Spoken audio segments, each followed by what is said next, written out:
Hi everyone. तो आज हम आपके लिए लेकर आए हैं दिवाली स्पेशल सभी के घरों में बनने वाला क्रिस्पी और कुरकुरा पोहा चूड़ा बनाने की रेसिपी, जो कि खाने में बहुत ही ज़्यादा टेस्टी बनता है। और इसका जो बनाने का तरीका है ना, वो थोड़ा सा डिफरेंट है, लेकिन यह खाने में उससे भी ज़्यादा टेस्टी और कुरकुरा लगता है। तो चलिए इसे बनाना स्टार्ट करते हैं। तो यहाँ पर हमने 500 ग्राम पोहा चूड़ा बनाने के लिए 3 मीडियम साइज के प्याज लिए हैं, 1 मुट्ठी भरकर हरा धनिया लिया है और 100 ग्राम के करीब हरी मिर्च ली है। और अब हम इस प्याज को इस तरह से लंबे-लंबे स्लाइस में कट कर लेंगे। इस तरह से लंबे स्लाइस में कट कर लेंगे ना, तो ये दिखने में भी अच्छे लगेंगे और खाने में भी।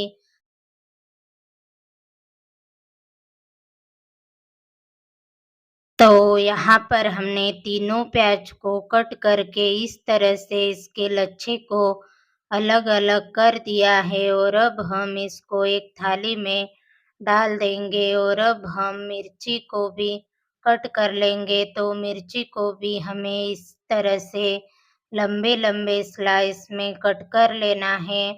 तो यहाँ पर मिर्ची को आप आपके हिसाब से कट कर लीजिएगा।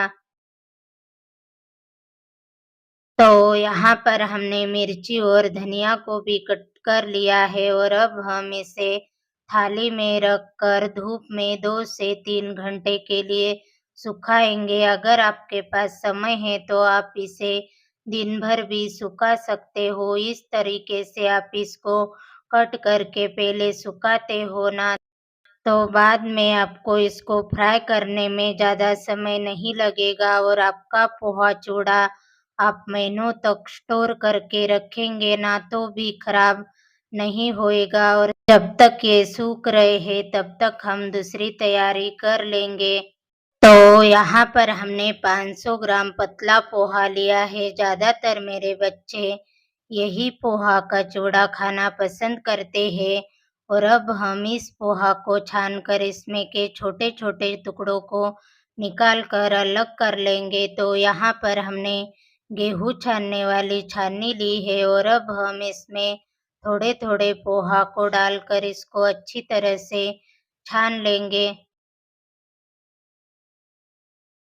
तो यहाँ पर हमने सारे पोहा को छान लिया है और इसमें के सारे छोटे-छोटे टुकड़ों को अलग निकाल दिया है, आप देख सकते हो। तो इधर हमने गैस पर एक कढ़ाई रख दी है, जिसमें हम 1 बड़ी चम्मच ऑयल डाल देंगे। ऑयल गरम हो जाए उसके बाद में 1 कटोरी भरकर पोहा डाल देंगे और साथ में 1 चौथाई चम्मच हल्दी पाउडर डाल देंगे। और अब हम इसे लगातार चम्मच चलाते हुए मिड आँच में 2 से 3 मिनट तक फ्राई कर लेना है। तो यहाँ पर आपको इस पोहा को भूनने के लिए कोई भी बड़े तले का बर्तन लेना है, क्योंकि आपका पोहा पतला होता है और यह बहुत ही जल्दी जल जाता है। और पोहा को आप थोड़ा-थोड़ा करके ही भून लें, ताकि ये अच्छी तरह से भून जाए। और साथ में थोड़ी-सी हल्दी पाउडर को डालें, ताकि हल्दी पाउडर भी पोहा के ऊपर अच्छी तरह से लग जाए। तो थोड़ी ही देर बाद तो देखिए यहाँ पर हमारे पोहा अच्छी तरह से भुन गए हैं। ये देखिए क्रिस्पी से हो गए हैं। इसी तरीके से हमें सारे पोहा को भून लेना है। तो यहाँ पर हमने सारे पोहा को भून लिया है। तो इधर 2 से 3 घंटे बाद तो देखिए यहाँ पर हमारे प्याज, हरी मिर्च, धनिया और कड़ी पत्ते भी थोड़े से सूख गए हैं। और अब हम फिर से वही कढ़ाई में 1 बड़ी चम्मच ऑयल डाल देंगे। ऑयल गरम हो जाए उसके बाद में 20-25 सूखे नारियल के टुकड़े डाल देंगे। और अब हम इसे मिड आँच में 2 से 3 मिनट तक इसमें गोल्डन ब्राउन कलर ना आ जाए, तब तक अच्छी तरह से फ्राई कर लेंगे। तो थोड़ी ही देर बाद तो देखिए यहाँ पर हमारे सूखे नारियल अच्छी तरह से फ्राई हो गए हैं। इसमें गोल्डन ब्राउन कलर भी आ गया है। और अब हम इसको एक प्लेट में बाहर निकालेंगे। फिर से हम वही कढ़ाई में 10-12 काजू और 10-12 बादाम कट करे हुए डाल देंगे और अब हम इसको धीमी आंच में 2 से 3 मिनट तक अच्छी तरह से फ्राई कर लेंगे। तो यहाँ पर आप ड्राई फ्रूट आप आपके पसंद से कोई भी डाल सकते हो। तो 2 से 3 मिनट बाद तो देखिए यहाँ पर काजू और बादाम अच्छी तरह से फ्राई हो गए हैं और अब हम इनको भी बाहर निकाल लेंगे। फिर से हम वही कढ़ाई में 1 कटोरी भरकर मूंगफली के दाने डाल देंगे और अब हम इनको धीमी आंच में 2 से 3 मिनट तक अच्छी तरह से फ्राई कर लेंगे। तो 2 से 3 मिनट बाद तो देखिए यहाँ पर मूंगफली के दाने भी अच्छी तरह से फ्राई हो गए हैं और अब हम इसको भी बाहर निकालेंगे। और अब हम वही कढ़ाई में 2 बड़ी चम्मच ऑयल और डाल देंगे। ऑयल गरम हो जाए उसके बाद में हमारे धूप में सुखाए हुए सारे प्याज डाल देंगे। तो यहाँ पर हमें पहले प्याज को ही डालकर 2 से 3 मिनट तक मीडियम आंच में अच्छी तरह से भून लेना है।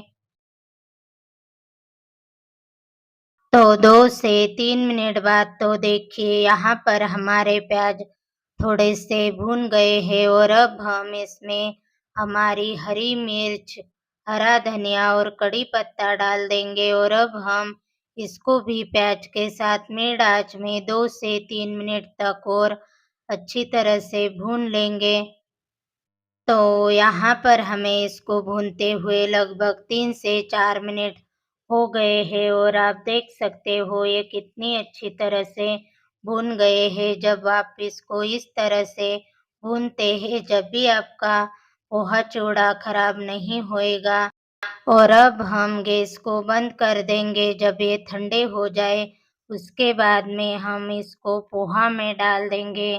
तो सबसे पहले हम मूंगफली के दाने डाल देंगे, काजू और बादाम डाल देंगे, सूखे नारियल डाल देंगे और साथ में हमारे भुने हुए प्याज, हरी मिर्च, कड़ी पत्ता और हरा धनिया डाल देंगे और अब हम इनको चम्मच से अच्छी तरह से मिक्स कर लेंगे। आप चाहो तो इसे इस तरह से हाथों से भी मिक्स कर सकते हो। मिक्स करने के बाद में अब हम इसमें खाने वाली चम्मच से 1.5 चम्मच नॉर्मल लाल मिर्च पाउडर डाल देंगे और साथ में स्वादानुसार नमक डाल देंगे और अब हम इनको भी पोहा में अच्छी तरह से मिक्स कर लेंगे। आप चाहो तो इसमें चाट मसाला भी डाल सकते हो।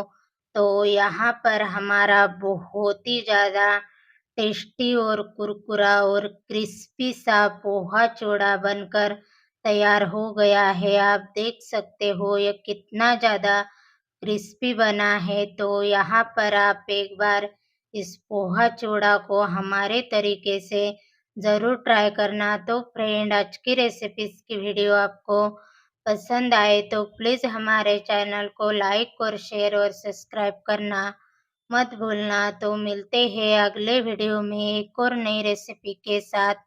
तो तब तक के लिए बाय बाय।